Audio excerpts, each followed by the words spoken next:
بسم اللہ الرحمن الرحیم۔ السلام علیکم۔ وہ کہتے ہیں کہ جب تم بندہ نہ خرید سکو تو اس کے نیچے سے زمین ہی گھسیٹ لو، گویا وہ زمین میں خود کر دفن ہو جائے۔ جی ہاں، جہاں عمران خان عوام کی طاقت کے ساتھ ڈٹ چکے ہیں اور ایک سمندر نما، ایک سونامی کی نما دنیا کے سامنے خود کو پیش کر رہے ہیں، جس کو ہرانا موجودہ حکومت کے ہاتھ سے نکلتا جا رہا ہے۔ اب آنے والے کچھ مہینوں کے لیے قانون کا سہارا لے کر اس میں اپنی مرضی کی ترمیم کر کے اس کو استعمال کرنے پر غور ہو رہا ہے۔ موجودہ حکومت اپنی ساری حدیں خود پار کر رہی ہے۔ حکومت کا عدالتی اصلاحات کے لیے فوراً قانون سازی کا فیصلہ یہ اس بات کی نشاندہی کرتا ہے کہ اب قانون کو اپنی مرضی کے مطابق بنایا جا رہا ہے، اور وہ فیصلہ جو خبریں آ رہی ہیں اس کے مطابق ون مین شو کا خاتمہ کرے گا۔ جی، آپ سوچ رہے ہوں گے کہ یہ ون مین شو کیا ہے۔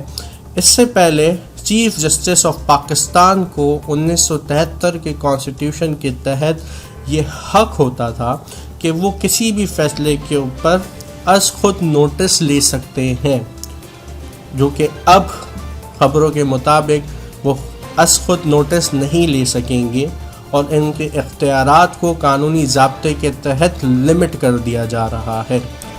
از خود نوٹس کس موضوع پر لینا ہے، اس کے لیے بھی کمیٹی کا اپروول چاہیے ہوگا، اور اس کمیٹی کے اندر ممکنہ 5 ججز کے اوپر مشتمل ایک بینچ بنائی جائے گی۔ تو گویا از خود نوٹس کا جو فیصلہ ہے اس کو لینے کا یا اپروو کرنے کا، وہ چیف جسٹس سے ہٹا کر فل کورٹ کو دینے پہ تجویز دی گئی ہے۔ مزید یہ کہ اگر کوئی ایسا معاملہ ہو جس میں آئین میں ترمیم کی جا سکتی ہے، اس کے لیے بھی بینچ بنائی جائے گی اور وہ اس کا فیصلہ کرے گی۔ اب سے از خود نوٹسز پر اپیل بھی دائر ہو سکتی ہے، جو بالکل پہلے کے برعکس ہے، جو کہ پہلے ایسا نہیں ہوتا تھا، اور اپیل دائر کرنے کے لیے حد بھی مقرر کر دی گئی ہے۔ اس کا مطلب یہ ہے کہ اپنی مرضی کی قانون سازی ہوگی، اور اس کے اوپر کیونکہ چیف جسٹس کو یہ حق ہوتا تھا کہ وہ آبجیکشن کر سکتے ہیں، تو اس آبجیکشن کو بھی نل اینڈ وائڈ کر دیا گیا ہے، کیونکہ فل کورٹ کے فیصلے کے اندر جو فیصلہ ہے وہ بینچ کے نمبر آف ججز کے اوپر جائے گا، جن میں 5 میں سے 3 ججز جس کے حق میں ہوں گے فیصلہ اس کے اوپر جائے گا۔ آپ کی اپنی نالج کے لیے یہ عرض کرتا چلوں، امریکہ جس کی قانون سازی کی تاریخ 1789 میں بنایا گیا، اور قانون سازی کی تاریخ 234 سال پرانی ہے، اس کے قانون میں اب تک ٹوٹل 27 ترمیم ہوئی ہے، جس میں لاسٹ ترمیم 1992 یعنی 1992 میں ہوئی تھی، جبکہ پاکستان کی قانونی تاریخ 50 سالہ پرانی ہے، کیونکہ 1973 کے اندر جو کانسٹیٹیوشن ہے وہ بنایا گیا اور جسے ہم فالو کر رہے ہیں، اور اس میں 50 سالہ قانونی تاریخ میں 26 امینڈمنٹس ہو چکی ہیں، جس میں سے لاسٹ امینڈمنٹ 28 مئی 2021 کو کی گئی۔ آپ خود فیصلہ کر سکتے ہیں کہ کس طرح قانون سے کھیلا جا رہا ہے اور اس کو ایز اے ویپن استعمال کیا جا رہا ہے اپنی مرضی سے۔ یا تو اس قانون کے اندر اتنی ترمیمیں ہو چکی ہیں اور راستے بنا دیے گئے ہیں کہ جو حکومت بھی آئے اسے اپنی مرضی سے استعمال کر سکے اپنے فائدے کے لیے۔ آج پارلیمان میں یہ بھی قرارداد منظور کی گئی کہ الیکشن کمیشن ایک خود مختار ادارہ ہے، اور اس کے اختیارات میں کوئی مداخلت برداشت نہیں ہوگی، اور انتخابات صوبائی اور قومی اسمبلی کے ایک روز ہی ہوں گے۔ ناظرین، یہاں پر وہ منافقت ہے جو کھل کے سامنے آتی ہے۔ ایک طرف تو آپ آئین میں امینڈمنٹ ترمیم کر رہے ہیں تاکہ اس کو اپنی مرضی کے مطابق استعمال کر سکیں، اور دوسری طرف آپ الیکشن کمیشن آف پاکستان، جس کی رسپانسبلٹی ہے کہ وہ صاف اور شفاف الیکشن ملک کے اندر نافذ کروائے گی، اس پروسیس کو کروائے گی، اس کو آپ ایک انڈیپینڈنٹ انسٹیٹیوشن کے طور کے اوپر کلیئر امیج کر کے پیش کر رہے ہیں، تاکہ کل کو کوئی اس کے ڈیسیجن کو، اس کے پروسیس کو چیلنج نہ کر سکے۔ ظاہر سی بات ہے کامن سینس یہ کہتا ہے کہ الیکشن کمیشن آف پاکستان بھی انہی ہی کانسٹیٹیوشن کو فالو کرتی ہے جن کانسٹیٹیوشن کے اندر امینڈمنٹ ہو رہی ہے. اگر آپ امینڈمنٹس اپنی مرضی کی کر لیں تو الیکشن کمیشن کو کوئی اور پروسیس اڈاپٹ کرنے کی ضرورت نہیں ہوتی اور آپ اپنا من چاہا فیصلہ منوا سکتے ہیں. ایک طرف تو قانون کو اپنی مرضی سے بنایا جا رہا ہے، دوسری طرف یہ منافقت بھی پیش کی جا رہی ہے کہ الیکشن کمیشن انڈیپینڈنٹ ادارہ ہے، اس میں نہ کسی شخص کی نہ کسی اور ادارے کی مداخلت برداشت کی جائے گی.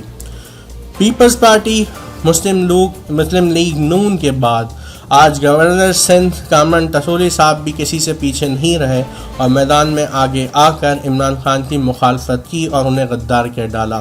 یوں لگتا ہے جیسے پوری دنیا ایک طرف اور عمران خان ایک طرف ہو چکے ہیں. شہباز شریف صاحب کا آج پارلیمان میں یہ بھی کہنا تھا کہ جب تک عمران خان معافی نہیں مانگتا پوری قوم سے، ان سے بات نہیں ہو سکتی. ان کا کہنا تھا کہ ایک لاڈلا پورے آئین کی دھجیاں بکھیر رہا ہے، اب قانون اپنا راستہ لے گا. یہ فیصلہ عوام نے کرنا ہے کہ قانون کے ساتھ کون اور کیسے دھجیاں اڑا رہا ہے اور کون قانون کا پاس رکھ رہا ہے. یہ فیصلہ عام عوام نے کرنا ہے.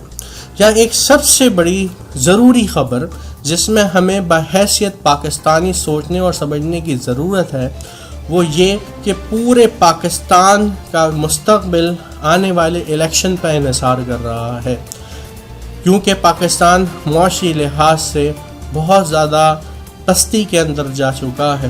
آنے والے الیکشن اس بات کی ایک امید دکھاتے ہیں قوم کو کہ شاید پاکستان کا کچھ بھلا ہو سکے. اگر خدا نہ خواستہ اس الیکشن کو جان بوجھ کر آگے بڑھایا جاتا ہے تو میں اور آپ بلکہ پوری قوم اس کا خامیازہ بھگتے گی. اس بات کی فکر یوں ہوئی جاتی ہے کہ آج کل کچھ باتوں سے الیکشن کی تاریخ آگے بڑھانے کی طرف اشارہ کیا جا رہا ہے. جی ہاں، سپریم کورٹ میں انتخابات سے متعلق کیس کے سلسلے میں چیف جسٹس کے ریمارکس یہ تھے کہ الیکشن کمیشن کے پاس الیکشن بڑھانے کا کوئی اختیار موجود نہیں. ہاں، مگر ایمرجنسی لگا کر انتخابات روکے جا سکتے ہیں یا معطل کیے جا سکتے ہیں لامحدود مدت تک. اس کا مطلب یہ ہے کہ again election commission of Pakistan تو بہت شفاف ادارہ ہے، لیکن قانون اس طریقے سے بنا دی جائے یا سچویشن اس طریقے کی بنا دی جائے جس میں الیکشن پاسبل نہ ہو. اس کا مطلب یہ ہے کہ کیا آگے آنے والے مہینوں میں ملک میں کوئی انتشار پھیلنے کا خدشہ ہے یا کسی قسم کی ایمرجنسی لگ سکتی ہے. جو کچھ بھی ہوتا ہے اگر ایسا، تو اس کا سب سے بڑا اثر پاکستان کی معیشت پر اور پاکستان کے مستقبل پہ پڑے گا، اس یوتھ کے مستقبل پہ پڑے گا، اس غریب کے، اس مڈل کلاس طبقے کے اوپر پڑے گا جو آنے والے الیکشن سے امیدیں لگا کے بیٹھے ہیں کچھ بہتری کی. آپ کی تجزیے کے بارے میں کیا رائے ہے؟ نیچے کمنٹ میں ہمیں ضرور بتائیں. اپنا خیال رکھیے گا. DNews.pk کو لائک کریں، سبسکرائب کریں اور بیل آئیکن پر ضرور کلک کریں.